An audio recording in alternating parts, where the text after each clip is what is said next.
Hey, welcome back to another episode of the Navy Dad channel. Before we get started on this episode, I'd like to ask that if you find this content to be at all worthwhile, please like, share, and subscribe. And more importantly, leave some comments down below. So what are we going to talk about this week in this episode? We're going to be going back and we're going to be revisiting the topic of boot camp now that my second son is beyond the halfway point, just wrapping up week 6. So what could a naval recruit be sharing in terms of their experience at the week 6 point of Navy Bootcamp? Well, I'm going to break it down into about 10 items that our recruit has shared with us that are consistent with what our other son shared with us when he went through boot camp. And I hope you find it worthwhile and entertaining. So let's get started and let's break it down. Jobs and leadership. Everybody's going to have a job. Everybody's going to have a chore. Some will be offered opportunities to step into some leadership positions.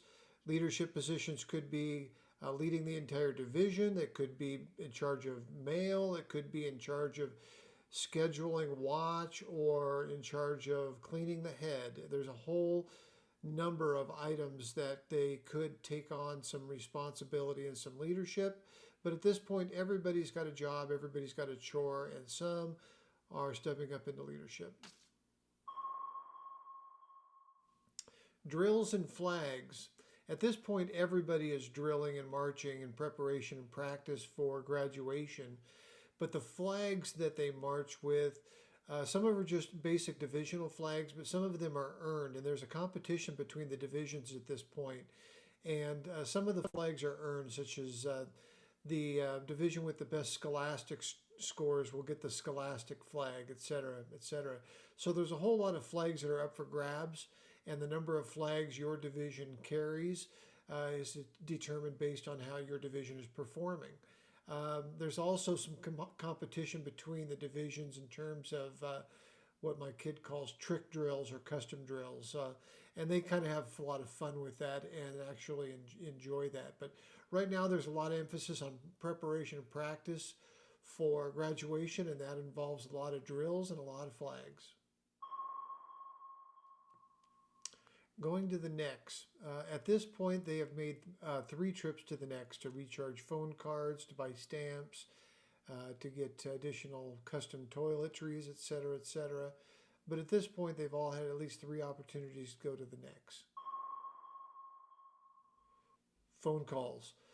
At this point, all of the recruits should have received 3 opportunities to call. The night of arrival phone call, week 2 phone call, week 4 phone call. Week 2 was about 30 minutes.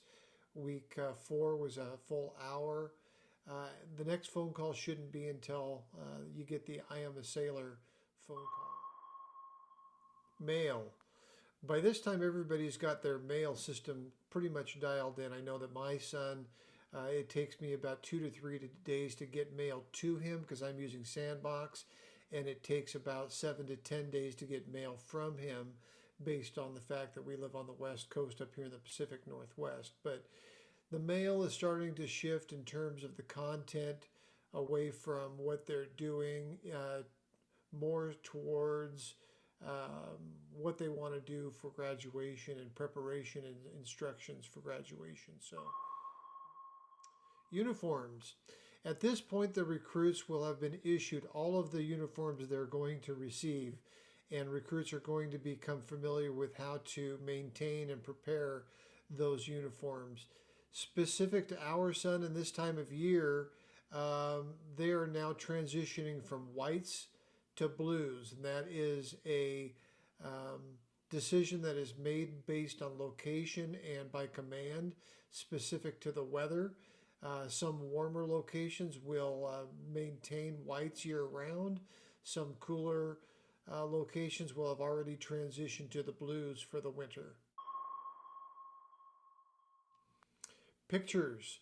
All of the recruits will have had their picture taken, and they will start to pick out their picture packages, and they will be able to pick those packages up at graduation. Those that did not order any or want to order additional can do that only after graduation. So It's still a possibility, but you're going to have to wait till graduation if you haven't already got that picture packet ordered.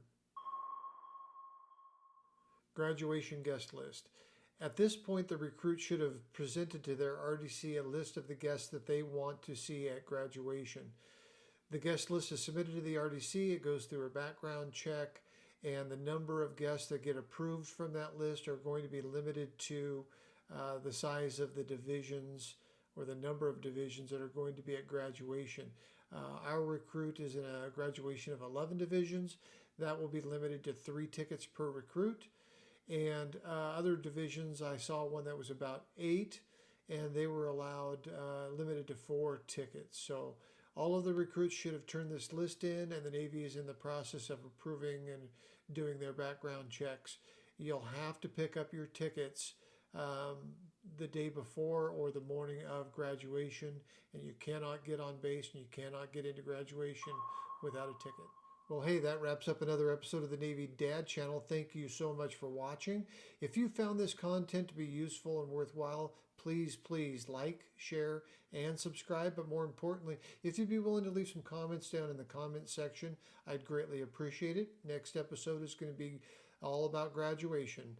Those beautiful words, Liberty Call, Liberty Call. Until then, Hoo-yah Navy.